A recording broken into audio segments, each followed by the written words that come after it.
Well, then I will say, distinguished lady and gentlemen of the press and our listening audience, citizens of the Republic of Liberia, I'm glad to be here this afternoon to provide some information surrounding bill that we submitted today, and I to legislate opportunity to our Liberian children for education.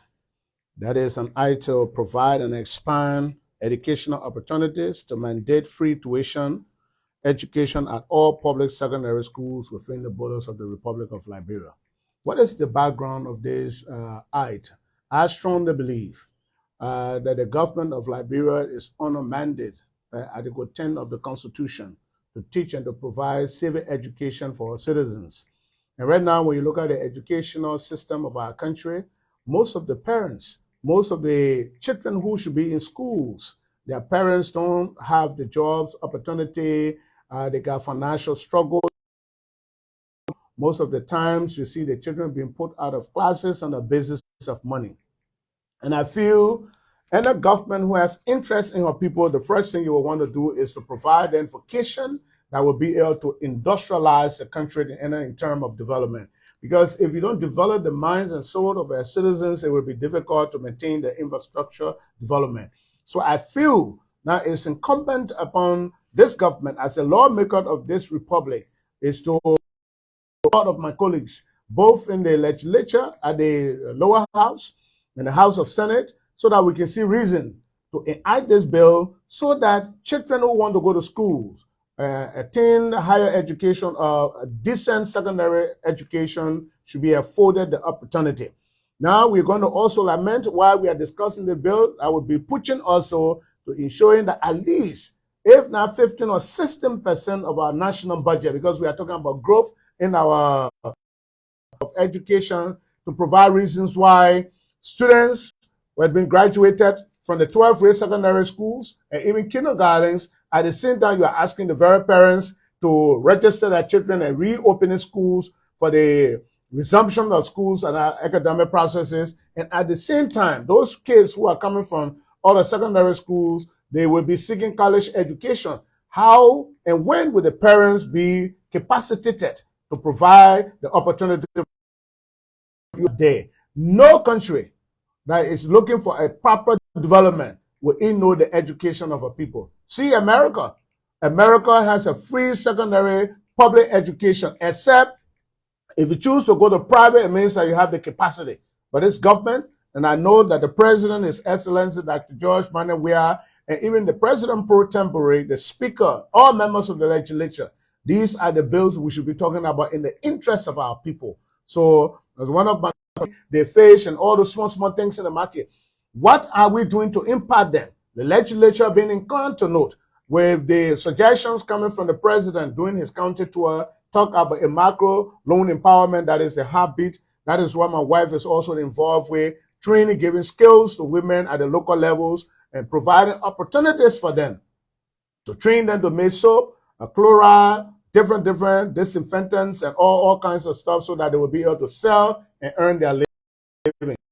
The president made this commitment. It has been more than 6, 7, 8 months or more a year, if I'm not making a mistake. And yet, we've seen these loans not being disbursed to our women, advocating for our market women who are on the Kemoto, who are in the Keke, who are all up and down under the ring, seeking means for the survivability of their children so that they can find an opportunity to be impacted directly by our national resources that we all generate. Thank you very much. I think these are the reasons why we decided to proffer these ideas today so that our people can be taken into serious consideration. Okay. Yes, sir. Honorable Marvin Cole, thank you so very much, sir. My name is Mark Gray, and I work for KMTV. You first talk about the free tuition for secondary students, and as we are aware, there are many schools across the country, especially in rural parts of Liberia, that are facing challenges when it comes to funding. Government is not giving adequate funding to these institutions, and most of them are generating money from the little registration they take from students to make sure they can upkeep keep the buildings and some other instructional material to be procured. And what are you doing, firstly, to make sure that there is much budget into education before you can talk about free tuition? Because maybe it will be a burden on the government as well and on the institution as well. No, it's not going to be a burden. If we were talking about $500 million, our envelope, budget envelope, now we're talking about 700-800 million. It means that there's a growth in our GDP. So what we can be talking about a growth in our economy, then we're talking about a financial burden, except we've been misinformed by LRA or the Minister of Finance. But if these institutions that are responsible for our trajectory, they are telling all the information that they are giving all this factual, then it means that us as lawmakers should be able to muster the courage and national leaders to direct 16% of our national budget to education. And we want to follow up so that, in fact, in that bill, when you read it, if you read the totality, the bill in totality, it tells you when disbursement should be made to the institution. So the issue of capacity, the issue of logistics in the schools, we will not have them no more. But most of the funding that people are gathering, you still see the gap that is there. So if you tell them tuition is not going to be paid, government is taking full responsibility, government should be able to disburse the monies to these people in time so that all of the logistics they need to operate will be provided. I don't think we'll have the situation that we have. If we're having 500 million, now we got 800 million. We can't keep doing the same thing. When we're doing $500 million a budget, we're discussing $500 million budget. We can be doing the same project, the same activities when we're talking about $800 million or $700 million. I believe that there's a growth so that we should be able to move from what we were doing, road construction, this construction, hospitals, and all these things. We should be able to do something differently so that people will know that there is a growth in our GDP and that there is a direct impact on the people. So how does our economy impact the ordinary people? By providing this opportunity, provide a loan for the women to make their businesses, provide opportunity for their kids to go to free secondary schools all over the world. As I just quoted, the most loved country that we try to emulate their examples, the United States of America. It's free secondary education in the United States of America. If you decided to take your kids into private schools, it meant that you have the capacity to take care of them. So, okay, Honorable Cole, my name is Haji Masaleh. I report for Spoon FM, Spoon TV. You presented two important bills. The people of Liberia would like to hear you for that. But my point is, these bills are coming at a time where parents across the country are struggling for school fees because schools are about to open. And this is a time where the government really needs to create the kind of free school. But now your bills have been sent to committee rooms. This house has a precedence of keeping such laws for years.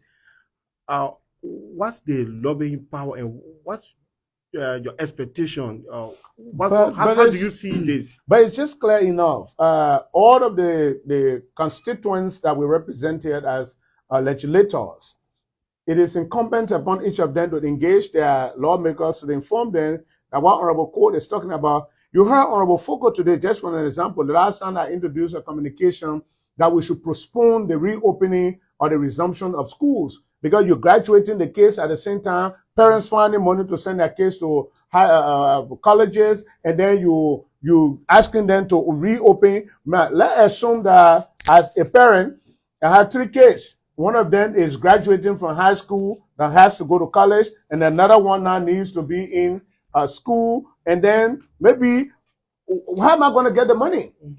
There should be a transitional period. So what we're doing, it does not negate the fact that if even parents are struggling, that why these are the reasons why we're talking about such law, so that we'll be able to alleviate. Because under this government pro agenda, when you talk about pro agenda, impacting the lives of the people, these are the laws that need to be enacted so that we can have a direct impact on the lives of our people. We're ensuring, I can tell you for a fact that the lobbying skill and the power, we have it, and we are going to ensure that we have this opportunity given to our people. Every citizen within the Republic of Liberia, every lawmaker here, I know that they're inclined to know this law is very, very important. It's cardinal that you have public secondary tuition free education to all citizens of the Republic of Liberia. So I can tell you, we're gonna succeed in making sure that we have this bill passed. Yeah. I'm Agnes Star. I report for Capital FM. You have been here for like 5 years now. Why now? No, it's number one now. Though, let me tell you, we have a common saying in Liberia. We will say, better late than never. It will have different agendas in those period of years that I've been doing school. The reason why it's touching me because I've been involved with education.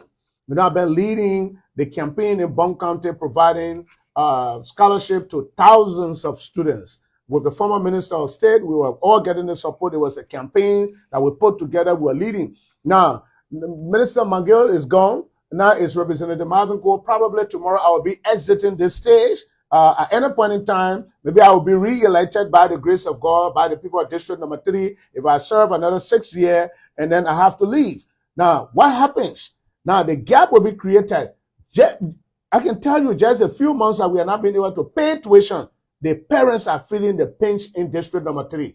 Now, I get a lot of calls. Oh, Honorable, we have not registered our children. In fact, schools administrator now calling me. Up to present, 10 students have been even registered in school that were housing more than 400, 500 students, 2,000 students because of the economic condition. But this general part that we refer to as our economy, everybody should be able to feed from that part. And how the ordinary people can feed from there is to enact laws that will impact the lives of our citizens directly. That is to provide free and secondary education. Now you provide them. We put money in the budget for loan, for market women. The women in Douala deserve it. The women in Blipo deserve it. People in Grand Jida deserve it. The women in Bonkanda in District Number 3, they deserve the money that we put in the budget. That was according to the Minister of Finance and all of the actors who involved. We need to begin an immediate disbursement to the counties that are organized and have a structural organization set up so that these women can start feeding. If they are making their businesses, you will be having the capacity, even the other little fees that the schools will have to collect, you'll be able to pay them. But if their hands are empty, we can't be talking about growth when we're having these major challenges in our economy. I think there is a problem somewhere. As I said to close, on the answer of that problem, we operate a $500 million budget. And we can't be doing the same thing that we were doing when we were operating $500 million budget. Now we are operating $800 million, $700 million. We should be doing something differently so that that would suggest that, look, at $500 million, we build one school. We are providing armchairs. No, now at $800 million, each school in the Republic Public High School will be able to decentralize the system so that you don't have to come way to Monrovia, pass through the Ministry of Education, get to the Ministry of Finance before you can access your money. Now, those are the things that we're trying to avoid because we are now operating $700 to $800 million budget. We should do something strange, something different. So at the time we were doing $500 million budget, we can't be talking about a secondary free tuition education because the burden on the economy, on the envelope, going to be heavier. But right now, we are talking about $800 million. We can find $100 million, $150 million to put in the educational sector because it is the mind and soul that brings about development. Okay, thank you very much. Representative Marvin Cole of Bond County District 3. And we say thanks for watching.